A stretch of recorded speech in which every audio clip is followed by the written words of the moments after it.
Ladies and gentlemen, welcome back to the 182 News Podcast. This is your host, Poppin' Curbs, and I really appreciate you making me a part of your day. The first thing I want to do is thank you, the listener, for checking this stuff out. Several of you have reached out to me in the past couple weeks saying you can't wait for the next episode, you're enjoying it, keep it up, and it just means the world to me, so I really appreciate it. It's so fucking cool that folks from all over the world are listening to these Blink stories and Blink history, and I'm just so stoked to continue this conversation and just bring out this cool shit surrounding the band we love. I do want to take a moment to thank all of the men and women who are working right now. We're all stuck at home. The world's going through some crazy shit right now, but I wanted to take a moment to recognize the healthcare workers, delivery men and women. This is UPS, FedEx, grocery store workers, retail workers, restaurant workers. All of you are putting your lives and your family lives at risk to basically keep this going, keep jobs going, keep your economy going. And I just wanted to take a minute to recognize you, and I really appreciate it. We're going to get through this, but it's just going to take some time, and sacrifices are having to be made, and you all deserve just a quick moment of thanks. I really appreciate that. Today's episode is a really rad episode. We've got part 2 of my conversation with Christopher Holmes. So Christopher Holmes was the engineer. He first started working with Mark and Travis with Plus 44. He was the engineer for that album, toured with them with that, and then he went on to engineer and co-produce Neighborhoods and Dogs Eating Dogs. So Chris has some incredible insight. He was literally the dude driving hard drives back and forth between Tom and Mark and Travis. So you really aren't going to get much better insight than what Christopher Holmes was, able and willing to share with us. It's so fucking rad. Part 2 of that will be coming up shortly. In regards to the news, I wanted to touch base on a couple things. As far as Blink-182 goes, their first show was scheduled to be May 16th in Tijuana, Mexico. I mentioned on the last podcast, there is no way in hell I thought that show was going to happen, and it just came out a couple days ago. That has now been pushed back to November 14th. So as we're seeing, the stuff in May is starting to get pushed back. I'm even worried about June, July. I have a vacation planned in June, and I don't even want to go on it, and I don't think it's going to happen. So as we're seeing, the trend is April's toast. May stuff is starting to get canceled. So we're just going to have to see what happens with this. It's going to require some patience. So their first show as of now is July 10th in Michigan. So we're going to have to kind of wait and see how that one goes. Mark has been doing some more of his Twitch streams, which are really cool. I'm enjoying these. He basically just logs on, and it's usually him and his son Jack, and they're playing Animal Crossing. And as I mentioned before, the cool part about it is Mark is answering a ton of fan questions, and he's also playing acoustic guitar occasionally. He's busted out some songs. So he's played Aliens Exist, Cynical, Little Death. He's played some Plus 44 stuff, which is awesome. He did mention that it's weird for people to rip those songs to YouTube. I'm sorry, Mark. I'm in this crowd.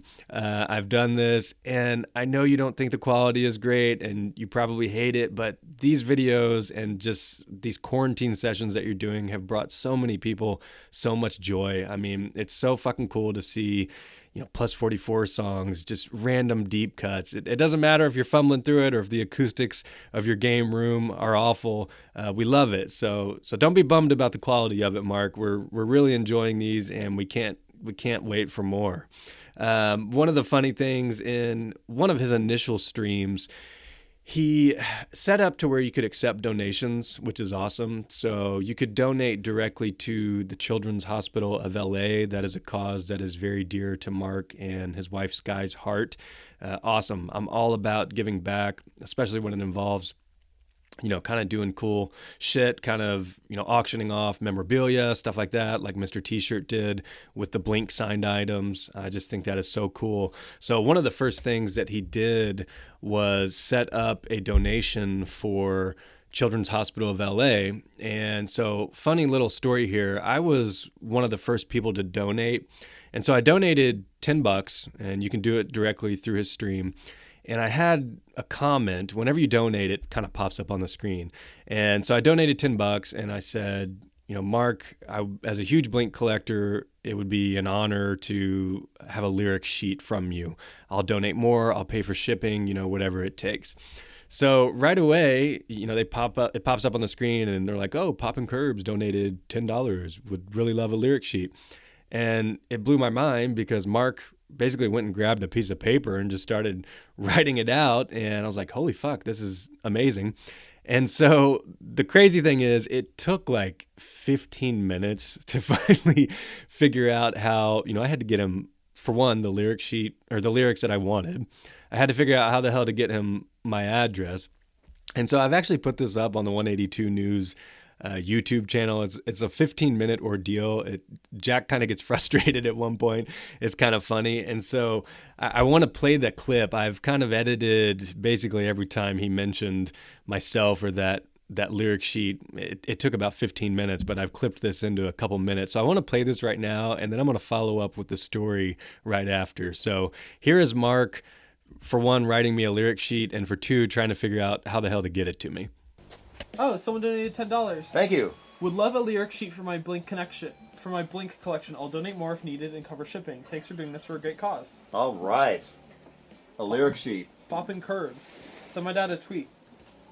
Right? I got my pad of paper. I got envelopes. I got stamps. Who was it that donated the money and wanted something? Poppin' Curbs. Poppin' Curbs. What would you like, Poppin' Curbs? So $5 lyric sheet. Oh, the Poppin' Curbs said $5 lyric sheet. Baby, come on, please. Plus 44 for life. What? Poppin' Curbs wanted to... What's that? What just happened on the screen? Someone. Poppin' Curbs wants baby, come on. He's literally writing baby, come on right now. The past is only the future with the lights on. So, but how do I send this to Poppin' Curbs? They said that they would pay for shipping. I know, but it's just a stamp. But how do I get their address is the question. DM him on Twitter. I don't know if my DMs are open on Twitter. I'll open my DMs DM him on Instagram. Twitter. Poppin' Curbs, DM him on Instagram. Or you can just message. Or you can just message us on Twitch. Wait, am I supposed to be writing down people's names? I don't know. Can I... I need to get Poppin' Curbs number is what I need. Poppin' I need to get Poppin' Curbs here, whatever. How do I open DMs? Do you want to set up price for lyric sheets, or what do you want to do? Well, I mean, here. Poppin' Curbs DM'd Mark on Instagram. I don't know how to do that. DM me on Twitter. I'm sorry, Poppin' Curbs. I'm getting envelopes. He's getting envelopes. Poppin' Curbs DM'd your Twitter. Thank you, Poppin' Curbs. Poppin' Curbs, you have to send me your address. You can't just say, hey, it's me. Oh, I have to accept it. I understand. And then you have to...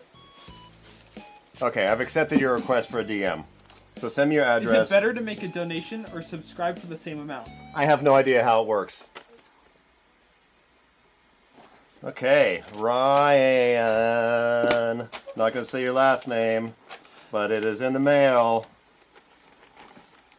Okay, so as you can see, that was a bit of an ordeal. So here's the story on that. Initially, I donate. Mark says, okay, what lyrics do you want? So in Twitch, basically, there's just a chat room on the side where people are just writing shit like crazy.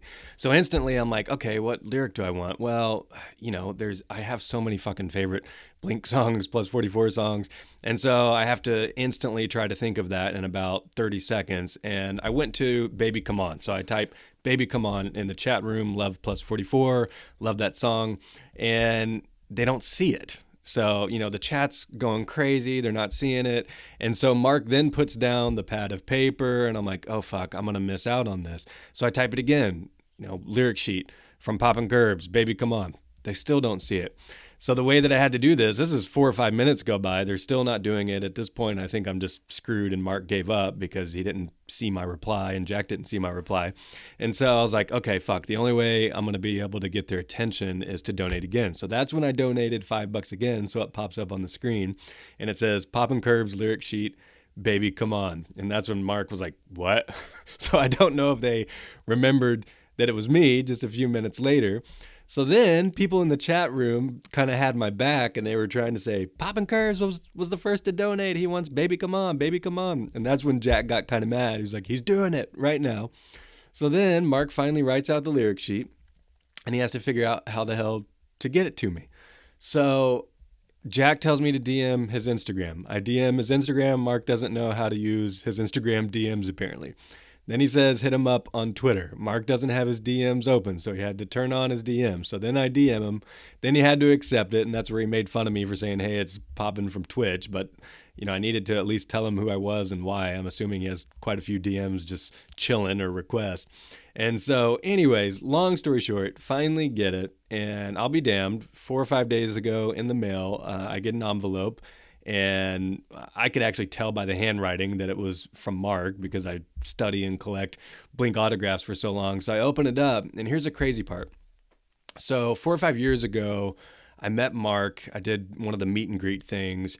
And one of the things I really wanted to do was I wanted to ask him to write "The past is only the future with the lights on." It's one of my favorite lines of his ever, and it's one of my buddy's favorite lines. And I wanted to have him write it out, and we were going to get it tattooed. Well, long story short, I chickened out, and I didn't have the courage or balls to ask him to do it. And so what's crazy about this is I open up the letter from Mark, and the only lyrics that are on there is "The past is only the future with the lights on." So it's crazy. I mean, to have him write out the exact thing that I wanted 4 or 5 years ago and didn't have the courage to ask, and all of a sudden it shows up at my door.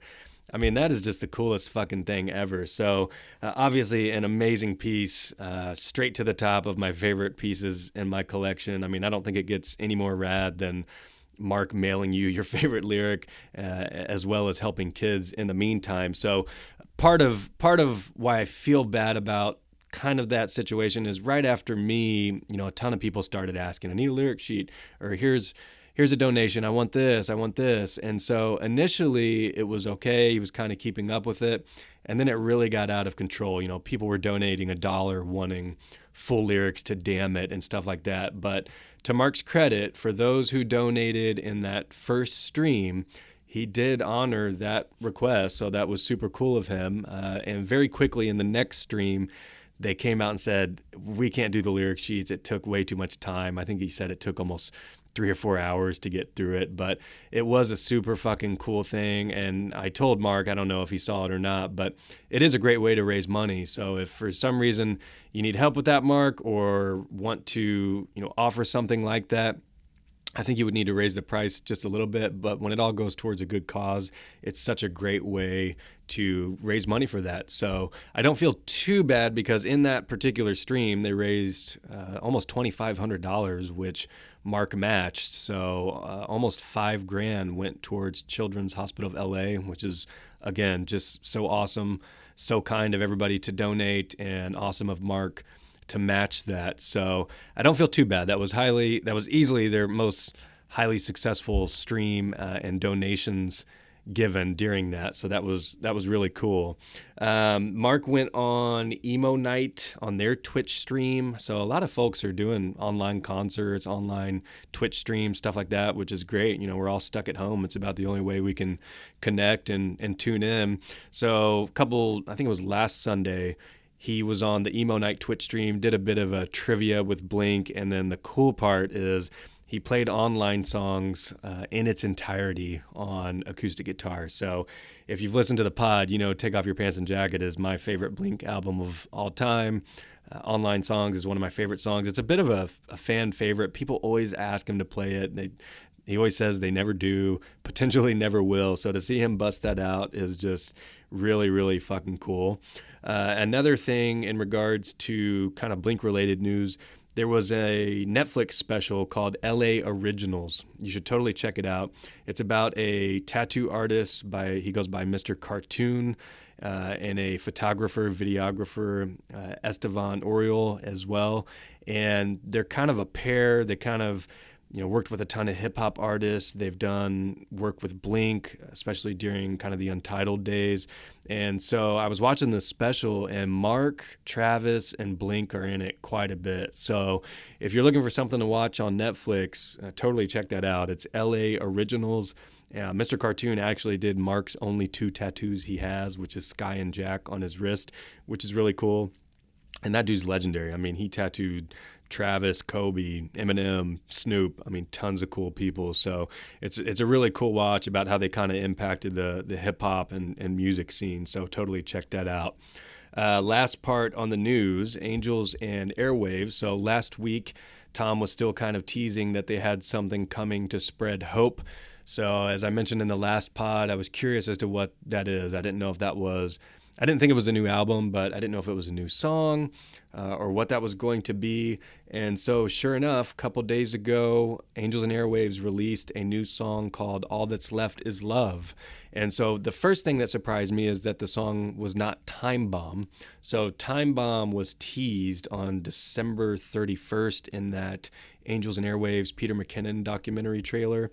So everybody thought that would be the song that would be coming next. But apparently Tom was inspired and wrote this All That's Left Is Love song in the past couple weeks, basically in response to the situation everybody is in right now.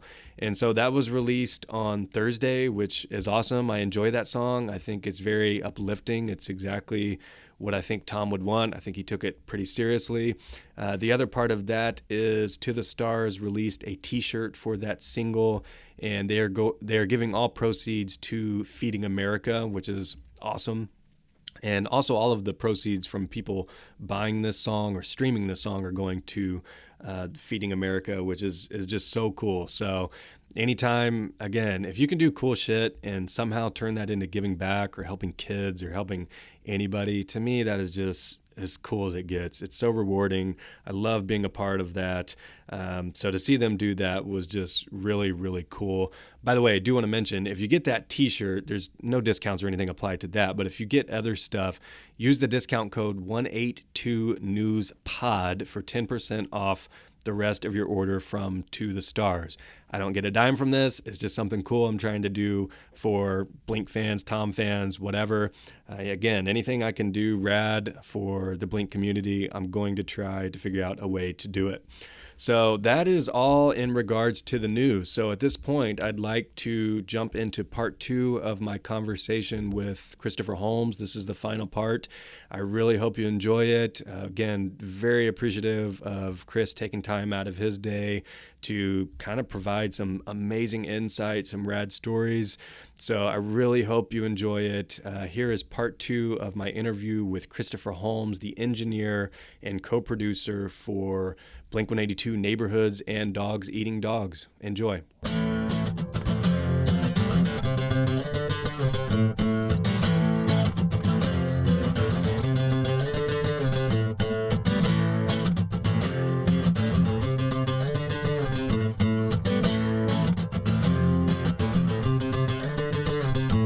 So Blink's back together. So this is 2009. So walk us through, I guess, when they say, okay, we need to start putting some stuff together, making some songs. What is that like? Is this still very much, Mark and Travis in their studio, working with Tom and out of his San Diego studio? I mean, it took, 2 years for Neighborhoods to come out. So what was happening during that time? It didn't feel like 2 years. It Really? felt, I mean, maybe because I was just in the trenches of it, but I know there's this thing of it was super disjointed, and I can see where people will use that as the reason why XYZ doesn't sound like this or that. But they had sessions together. We had sessions. I'd call them the Three Amigos sessions.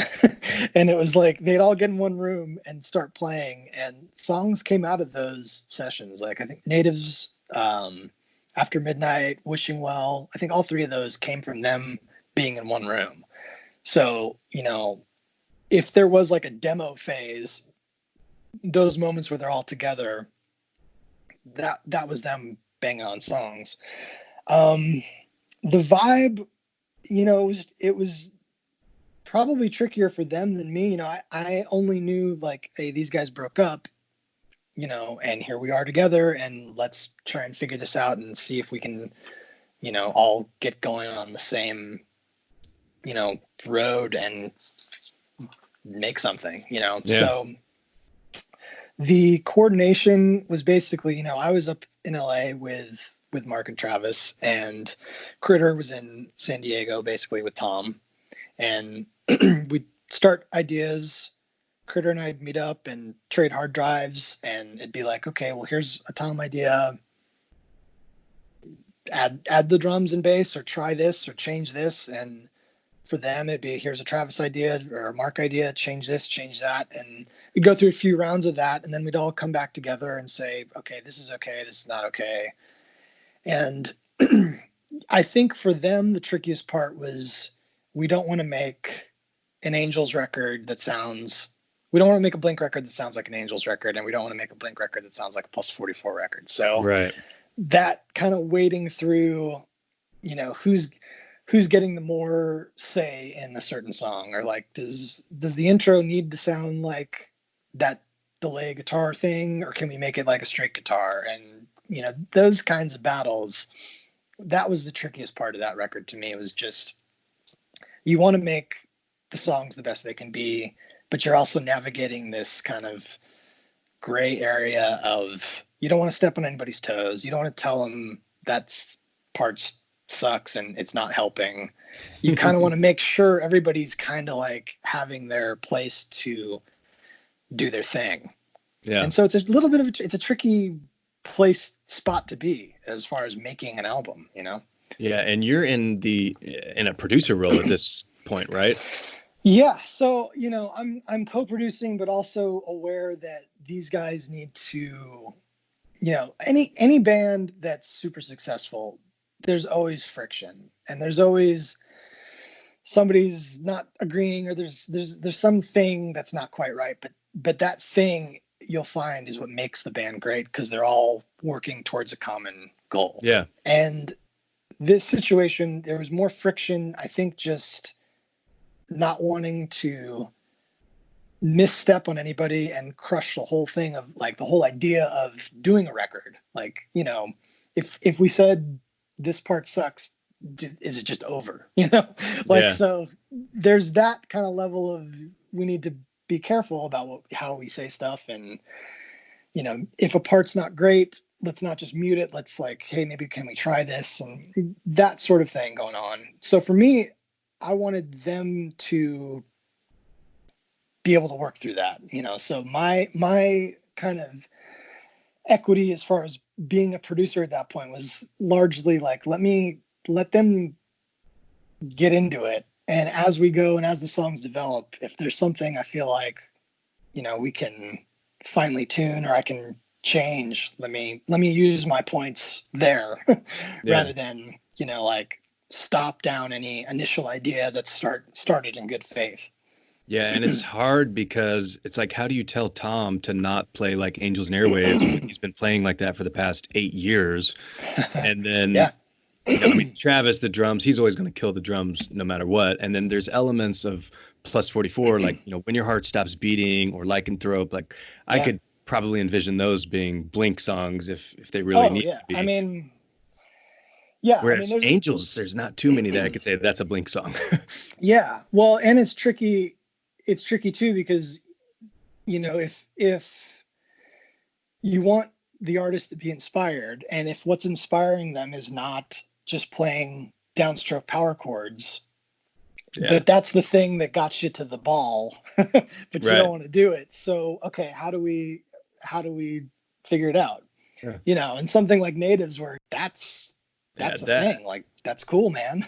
Yeah, and that's certainly one that I feel like I can feel all of them on the same page. Boom.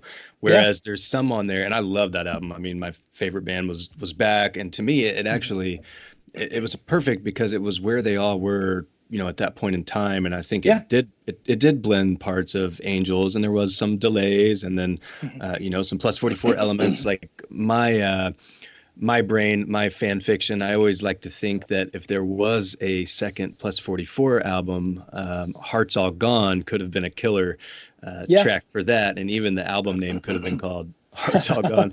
But that's one that seems very much like a Mark song. And then Yeah. you've got kind of Even If She Falls, obviously kind of on more in the Tom realm. So, Yeah. Well, but then I there's appreciate. ones. Go ahead. Go ahead. No, I was just gonna say, but there's ones like Natives and I think Up All Night, some of those where you can definitely tell that all three of them are together on it. Yeah. Yeah. And you touched on some of those, like Hearts All Gone specifically, where like that's one of my favorite ones, because that was one where it was like, let's just write a fucking really fast song, just because you'd fall into these kind of comfortable tempos, and for me, you want Blink to kind of be fast, so it was like, just let's make this stupid fast and really hard to play, make the drums sound really aggressive, and just show that like, here's a little piece of meat of like, for the people that want the really fast, punk song here. Like there's that, and that one specifically too, that one, I mixed that one, and it was one of the ones that's like, that did what it was supposed to do to me. Oh yeah. Where it's like that filled that slot. Yeah, it's killer. Yeah, and I mean Trav goes off on that song. I mean it's crazy. By the way, I mean everybody knows Travis is amazing. In the studio, I mean, does he really just straight up crush his stuff in one take? I mean, how is he in the studio? Yeah. No, I mean you could easily take his first take and be like, that was the one. That's it, But then he'll live with it and he'll come back and he'll do something that makes it a little better, or he'll do stuff where he'll turn the beat around and you're like, yeah, that makes it even better. And he's really good at picking his spots, Yeah. But yeah, he's a monster. So it seems like Neighborhoods maybe wasn't as disjointed as some may say. To me, the recording process wasn't as disjointed as probably those guys feel like it was, because those guys, you got to remember, they're coming from the last record they did together. They rented a house and we're all in the same place. So the way we're doing it to them is foreign. So, yeah. And that the way we did it, I think a lot of bands do it now. They'll just send stuff to the guitar player and the guitar player will add stuff and then come back and maybe change that. And that kind of process, it was new to them. I don't think it's abnormal. It's just a question of where they were at, especially as a group. What was the best that they could do in that moment, and that's what we did. Were there any particular clashes that you can think of where, they're just like, I don't want to do what Tom's bringing to this song, or vice versa, or songs that were just like, nope, we got to change this? Well, I mean, yeah, frankly, yes, there was that, I think, across all boards, but I don't think that's abnormal to record making. I think that's kind of part of the process. And if it's a healthy situation, you don't take it personally if someone says, oh, that part's, it's kind of like just dealing with people. You say like, okay, well, I don't really like this part this person did. Let me just not say that part sucks. Let me say that part was cool. Could you try it like this? Could you maybe mix this thing into it, or choke the chord here, or do something, you have to sort of massage, people skills in that sense. But, there's certainly, I think that whole record was a lot of everybody being aware they didn't want it to sound like the side project, and also trying to be true to, they're making a follow-up to an album that was iconic. So how, just that by itself under healthy circumstances, like how do the Untitled record had already changed them, to me anyway, as far as the sonically and songs. So trying to fill that, scratch that itch with everybody's back with, we don't want it to sound like the side projects, it's a pickle. Is that part of what I guess took it so long? I mean, you said it didn't feel like it, but I mean, was there a hard date that just kept getting pushed back, or how did I'm that trying work to think out? if we actually like missed. I feel like there was an initial date that we probably blew right through. Um, but we stuff was changing a lot up until even in the mix. Stuff would be, we were changing the mixes a lot. We were, you know, it was changing up until even at rehearsals. I remember somebody came in to interview the guys, and it was like we are starting rehearsals, and they wanted to play stuff, and it was like, let me go to my car and get the newest update of the songs because you guys don't actually have the newest version. Let me play, let me Yeah. get them from my car and here, let me play them for this guy and be like, okay, here's these songs, and then like let's go back and rehearse because we got to approve these.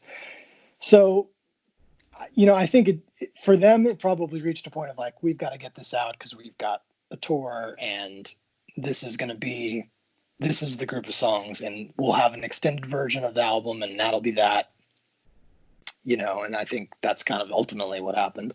Yeah.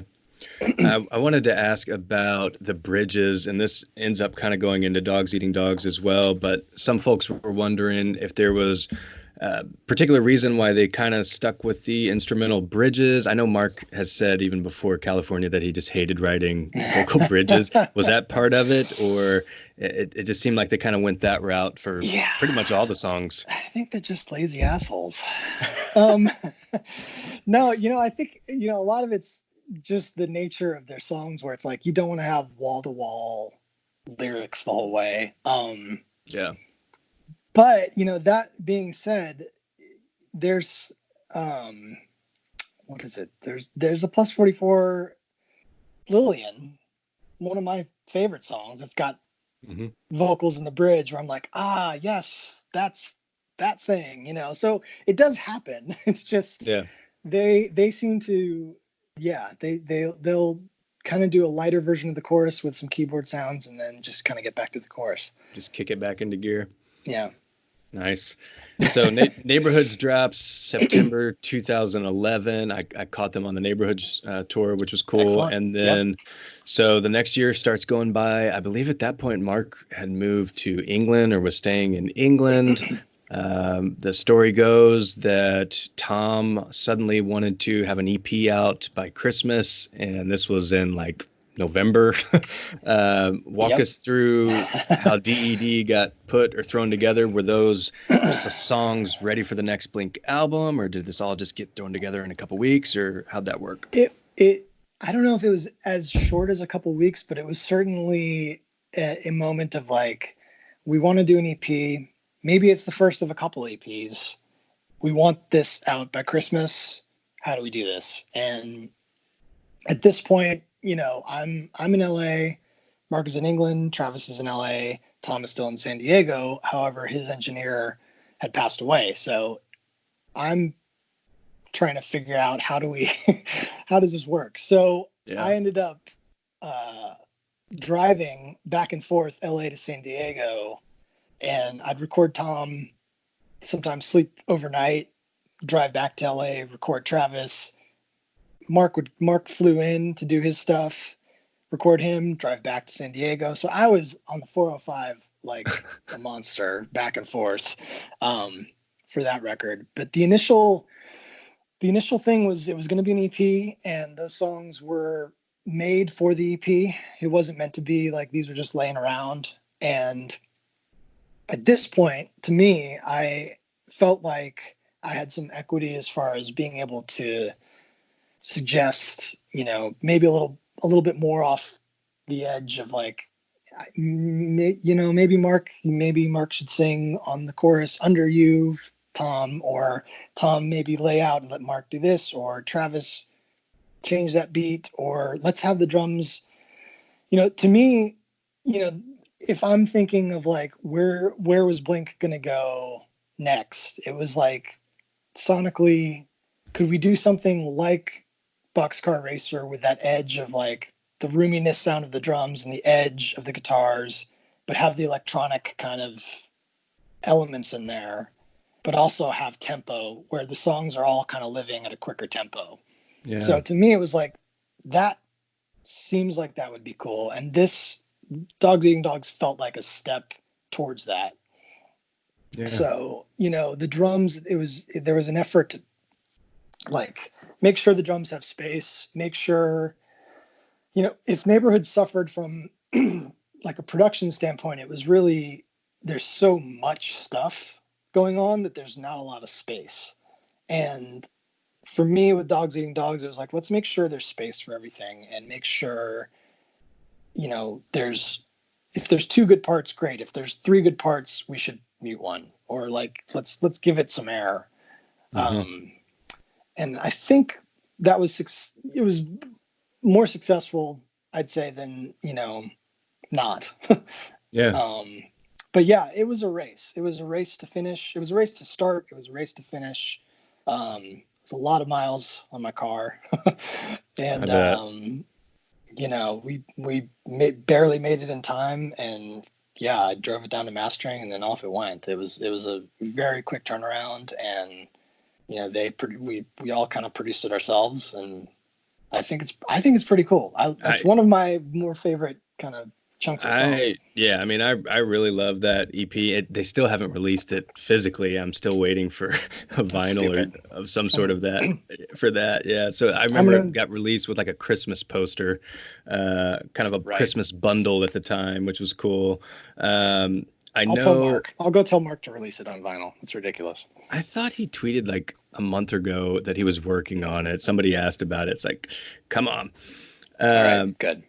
Obviously, one of the more controversial things from that EP is the pretty little girl with Yellow Wolf. Now, some people, I thought it was great because at the time, and I don't know if people know this or not, but Travis and Yellow Wolf had done the Psycho White, which you were involved with, right? Yes. Boom. So I thought it made perfect sense. Being an EP, EPs are harmless. It's a little Christmas thing, it's not that big of a deal. Yeah. So a lot of people are curious about, does a version without him exist? How close was that to being released? Any insight on that?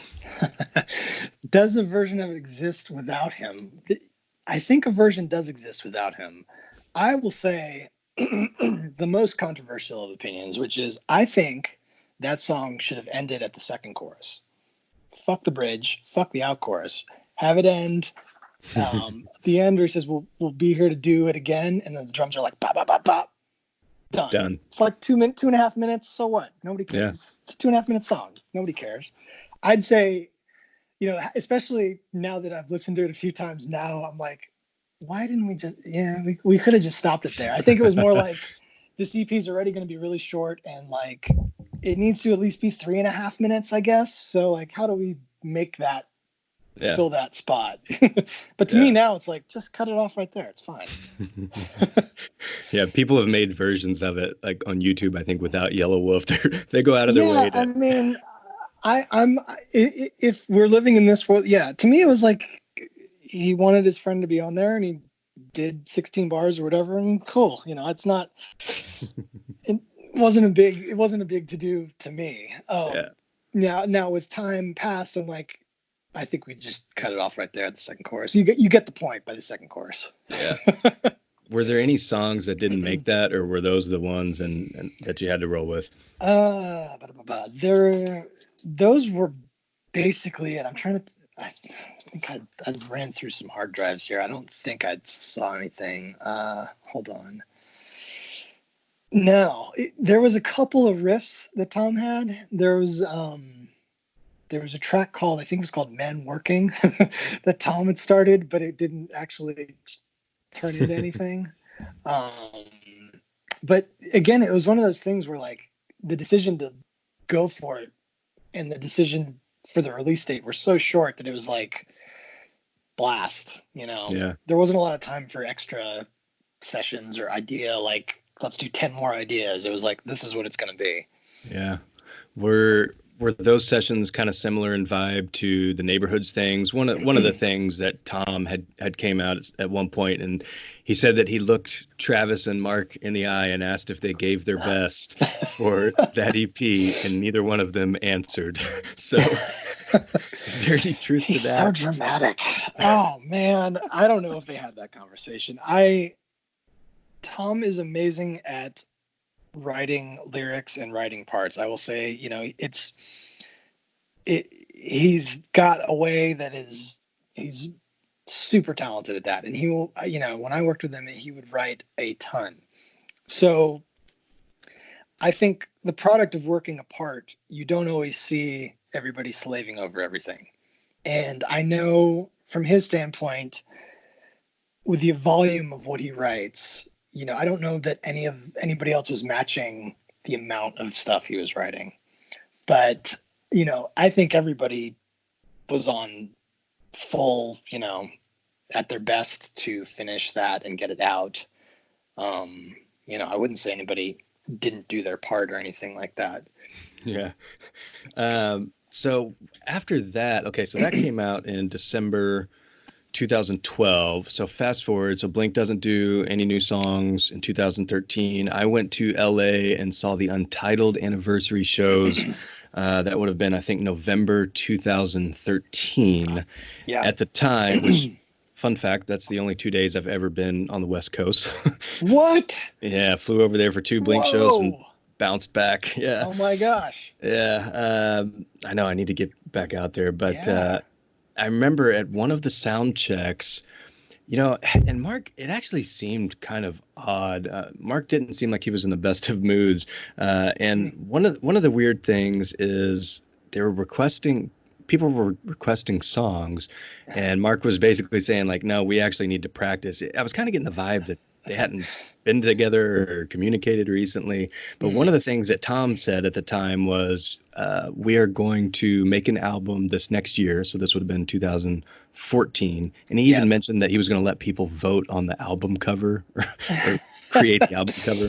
Right. So obviously nothing happened in 2014. Was there anything on the books that you were involved with that they were trying to make a new record, or how was that working? Well, so at that point, right in the early 2013, I got a call to start working with 9 Inch Nails, with Trent Reznor and Atticus, on scoring stuff and albums and live show stuff. And so I took that moment to start doing that. So as far as what I know about what they had planned, I know that they were talking about who should produce. I think they reached that point of like, who is somebody we'll all listen to, and work in that way of like a more traditional way of what they were used to with Jerry Finn. And then I wasn't part of that conversation. I only heard, kind of what everybody else heard when they decided to part ways again, and then as Blink is now. Yeah. Were you involved with the Nothing Times Nobody or Nothing and Nobody? Yeah. So I'm trying to remember what year that was. Was that in that time frame? It was 14, maybe 15. Yeah. So Mark and I, one of a few times Mark and I have worked on music that's almost kind of seen the light of day, and then it doesn't quite, the planets aren't aligned or schedules get done, just stuff, life happens. We were working. I was writing while I was out with 9 Inch Nails, and he was writing here in LA. This would be before Blink. This would be before they started working on Californication. Whoa, California. It's too many Californias. And it was leading up to that. So maybe he was demoing. So we had 12 to 15 songs and maybe 25 ideas that were a thing that was kind of a cross between darker kind of electronics stuff that I'm more apt to do. And it was like Plus 44 in that it was kind of a drum with bass guitar and rock guitars, but a lot of electronics on it. Was that just you two? Yeah. Okay. It was us two, nice. And we were going to flesh out how how would you do this live? I don't know. We kind of were just in the stages of writing stuff. Because we'd always, part of the Plus 44 thing is there's hours and hours of just us in the studio. Travis would come in and do drums. He'd come in, later in the day to hear stuff, but like a lot of it was just Mark and I in the studio, just figuring out harmonies, figuring out parts and sounds and all that. So, and he's a dear friend, and I'd sit in a control room with him, anytime. So yeah, we worked on stuff, and it almost was going to see the light of day, and then Blink really, really started kicking in, and my Nine Inch Nails workload filled up, and it was just like we got to, if we're gonna do this, this is not the time. So maybe one day, I don't know. Yeah, I remember, I can't remember if it was a Twitter account or an Instagram, but Mark was like, everybody follow this Nothing and Nobody. And and then we all followed it, and then nothing ever came of it forever. Yeah, I'm sorry, guys. There's stuff waiting to be sung on. Maybe one day. Maybe someday. Gotcha. Yeah.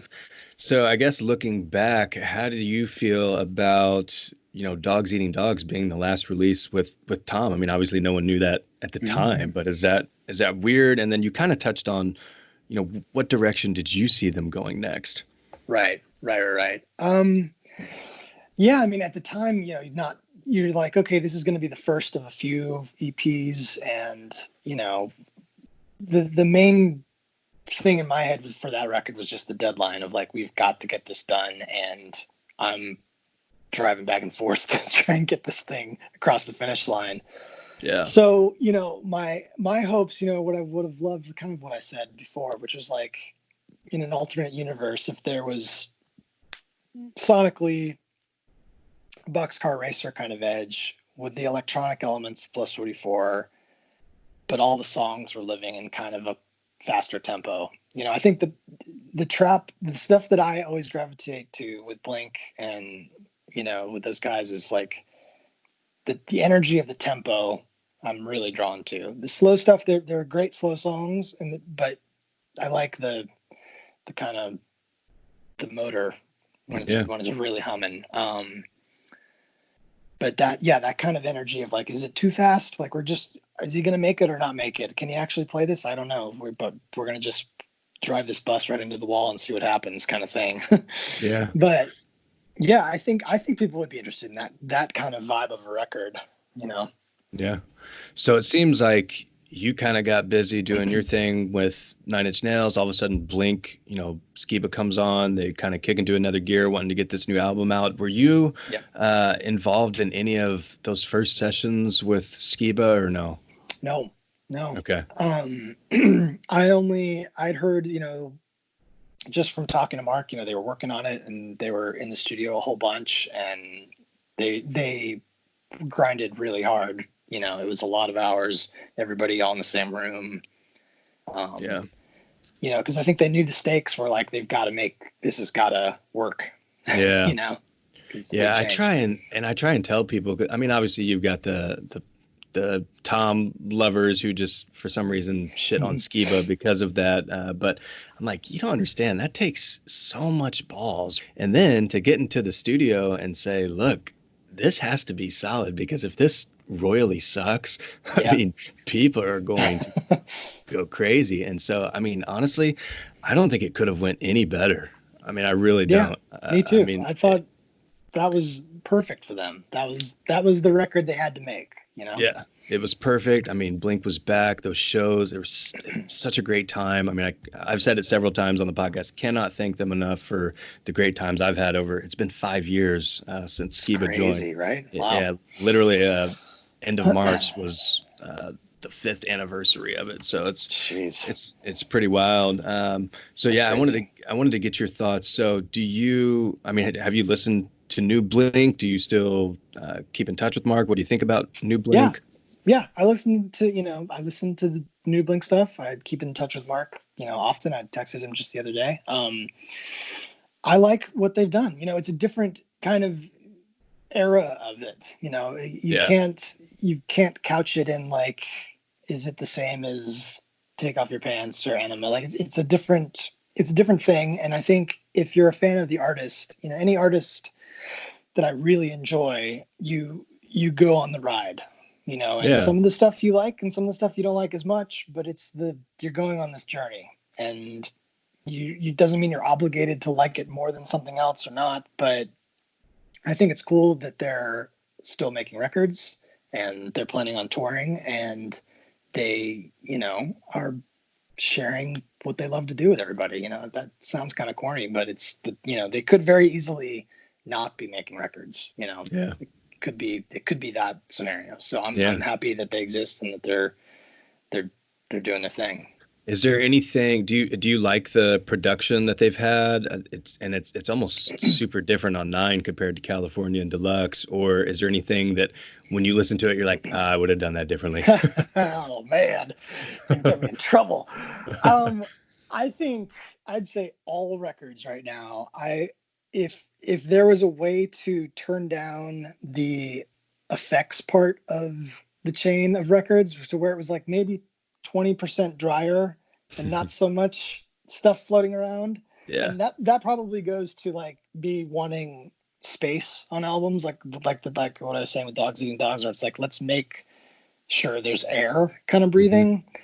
So much of the albums now don't have that space, and that's not a criticism. It's just like how the world is right now. So if I was to have a constructive mixed criticism, you know, just touch less effects, you know, maybe a BPM or 2 up, just because I like trying to see if people can play stuff. Yeah. Gotcha. But yeah, I know they're happy with them, and I know they, you know, they've been successful, and I think that's awesome. Yeah.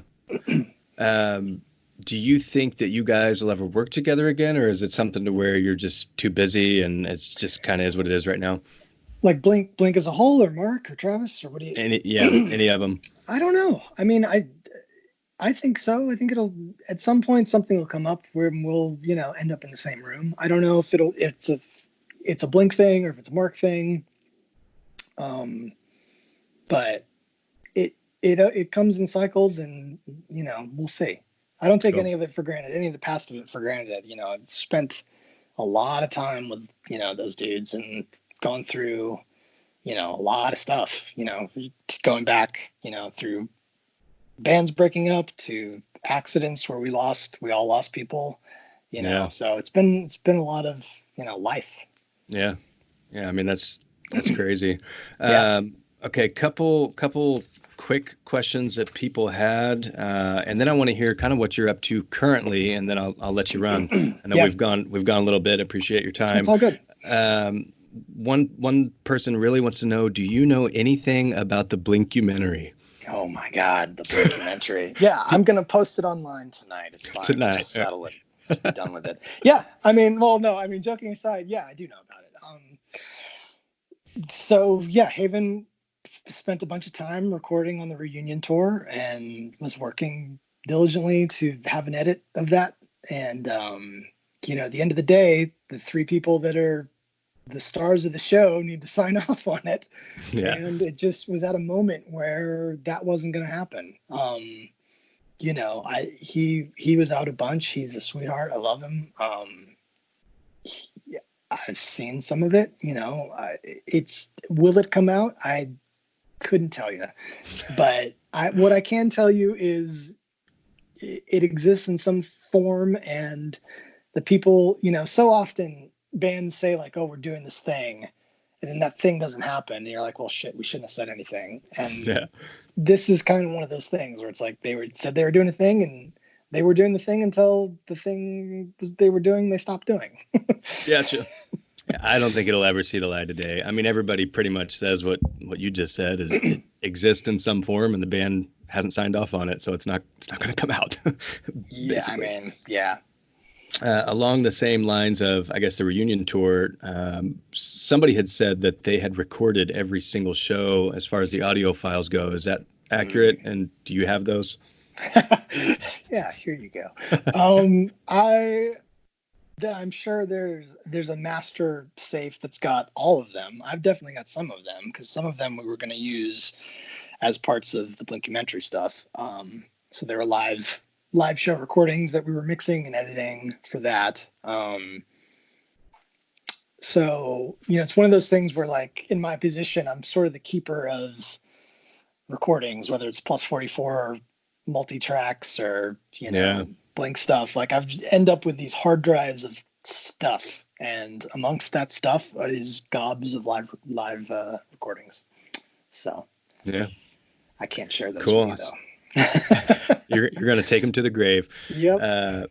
Yeah, Mark occasionally will post like a picture of a hard drive he has, and it just says like Blink demos on it. I'm just like, oh my gosh, we would all pay so much. Now would be a great time. We'll all pay $1. We can donate it to a hospital or places in need. Hey, if he signed off on, like, hey, share these 10 plus 44 rough demos, I'd do it in a second. But yeah. We can only dream. Yeah. Okay, so I want to know, what are you up to currently? What are you currently working on? Who are you currently working with? So I'm, kind of went through a long Nine Inch Nails phase that's just recently wrapped up from about 2013 to, I guess, last year, working on scoring and film score and albums and live show stuff. It's kind of a new challenge, new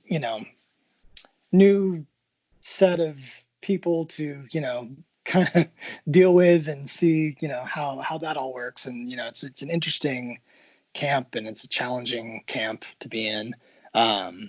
So we did that, and he's in between albums, and I'm actually right now the most disclosure I can give you is I'm working on movie stuff for a company that has a mouse ears logo. Oh, okay. That's about all I Sweet. can tell you. Okay. Well, yeah. With Nine Inch Nails, by the way, so is Alon there for a lot of that? Do you work with Alon Ribbon? Mm-hmm. Yeah, all the live show stuff he's absolutely in the middle of. So yeah, I've worked with him a whole bunch. It's so crazy how all these different musicians, especially you've worked with Skiba back in Alkaline Trio, who's now in Blink. You worked with Tom, who's now not in Blink, and you work with Alon, who's now with Tom. And what's really crazy is Alon took drum lessons from Travis. When he was a kid. It's like, oh my gosh. It's a weird, 6 degrees of separation thing. Yeah. That's why there is enough content for me to have a podcast, because in the Blink universe, I mean, it's crazy. It's weird how that works. Yeah. It really is. I want to get your advice for kind of upcoming folks, whether they're trying to break into the music industry or musicians, just any insight or tips you have for that. Well, my tips right now are stay the fuck inside and wash your hands and don't touch your face. Pretty much. For the love of God. So yeah, beyond that, when the world is back to normal,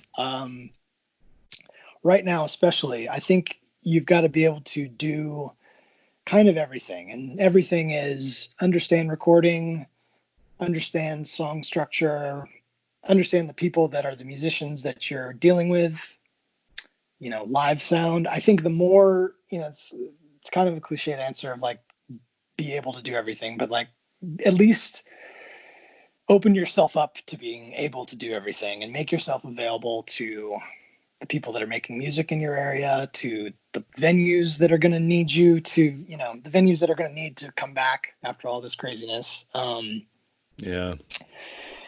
just, put yourself out there is really, it sounds stupid, but it's really, especially now with how the industry is, I can sit in my bedroom and make 10 songs on a computer and not talk to anybody and put it out and, whatever. So you want to be able to bring something to the table, and have the experiences of I've done a live show, I can do your live mixing, or I can produce this, or I can do that, or, just be kind of a Swiss Army knife, if you will. Is kind of where I think people need to be. And if you're making music, make do what makes you happy and fuck everybody else would be my advice as far as like, that's a great quote. you know, there's so many people trying to put artists into containers and funnel them out as this is this thing and this is this thing, and you know, stick to your guns, do what you like, and when somebody tells you that it's not right, tell them to fuck off because it is right. Yeah. That's great advice. I meant to ask you this earlier, but how do working with, Mark, Tom, Travis, how do they compare to working with some of the other folks? Like, have you worked with people who are just like, don't fucking talk to me when I'm in the studio or when I'm writing don't my look music? me in the eyes. Yeah, I mean, yeah. I'm sure it varies. There's those experiences have been few and far between, because usually in the studio, like, they're there to create, and so their vibe is not diva or being a knight or being some like crazy person. They're trying to express themselves and create their art. So more often than not, people have been cool. There's of course been the circumstance where somebody doesn't want to talk to anybody, so they lock the door and nobody can get into the room or some, Yeah. stuff happens and people disagree. And that's, like I said earlier, that disagreement and that friction, often I've seen it so many times, that friction is what makes the bands you love great. So yeah. That's funny. Yeah. I just picture, I've been around a lot of like athletes at events or baseball players, and some people are super cool. The few times I've been around Mark, Tom, and Travis, they seem really cool, but I've been around some artists and athletes who are just fucking dicks, and I'm just like, oh my gosh. Yeah. There's, definitely make sure they're like blood sugars right before you approach them with something serious. Yeah, I bet. Okay, so last thing I want to ask you, so I'm a big kind of Blink collector, plus 44 collector, so I'm always interested in, I see the stuff on your wall behind you. What is your favorite piece of memorabilia? Ooh, that's rad. Plus 44 skateboard. Yeah, I got that. I've got gobs of broken drumsticks. Nice. Random, this like a neighborhoods from a tour. I don't know, sold a bunch of tickets. I didn't have anything to do with people going to the show, but I got a thing from it. I've got lots of guitar picks. I've got lots of posters, actually. I see that plus 44 one. Yeah, I got that guy there. I've got, you should kick me down your address later if you're comfortable, and I'll send you some posters, because I've got too many. I've got so many, like, just funneled up under a bed that it's crazy. Oh, hell yeah. I'll take you up on that. Oh, and I got this asshole over here. He's hanging out. Oh, now is that the one that was on top of Mark's yes. amp? Oh my God. The big guy? Yes. So according to Mr. T-Shirt, we discussed this in our last, when I had him on the podcast. Mm-hmm. So originally those were going to be 3 feet. So is that one 3 feet? Or is that the like 1.5 feet or one foot? He's gigantic. I don't know. Okay. How can I scale him? Originally, Mr. T-Shirt said they were hoping to have a 3 foot one. Okay. And well, for scale, so skateboard. That's pretty big. He's pretty big. That's pretty big. That might be the one I'm talking about, because Mr. T-Shirt said there was a prototype of the large one, and you know what? Yeah, I think you're right, and I think Mark has it. And I think is that what he said? He said Mark has it because originally it came in a refrigerator box, and it was going to take up an entire semi truck on the tour. I think you're right. So they had to scale him down. I remember at his house. Went over to his house, and he had one, and it was in a gigantic box. I don't know where he has it now, but I do recall that one must be the 1.5. Which is still.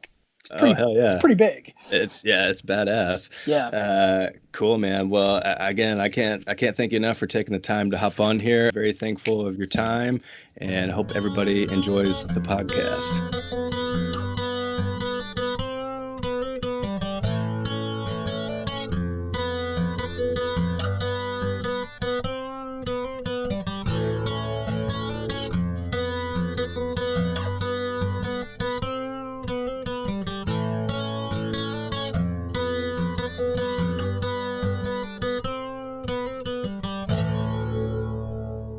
All right, there you have it. That concludes my conversation with Christopher Holmes. incredible insight there. Just absolutely fascinating. I don't know that it's going to get much better for fans of Plus 44 and Neighborhoods and Dogs Eating Dogs. I mean, that was just so fucking awesome. I really hope you enjoyed it. I love that quote of his, do what makes you happy and fuck everybody else. I mean, wow. I'm in the process of, trying to follow my dreams and passions and aspirations. And that quote has just stuck out to me, and it just means so much. I'll never forget that. So, again, Chris, thank you so much for joining and shooting the shit. That was awesome. Everybody, in the meantime, if you need to hit me up, I am at Poppin' Curbs on Twitter and Instagram. I'd love to hear from you. If you want a ton of Blink news, follow at Blink182 online on Twitter and Instagram. I run those.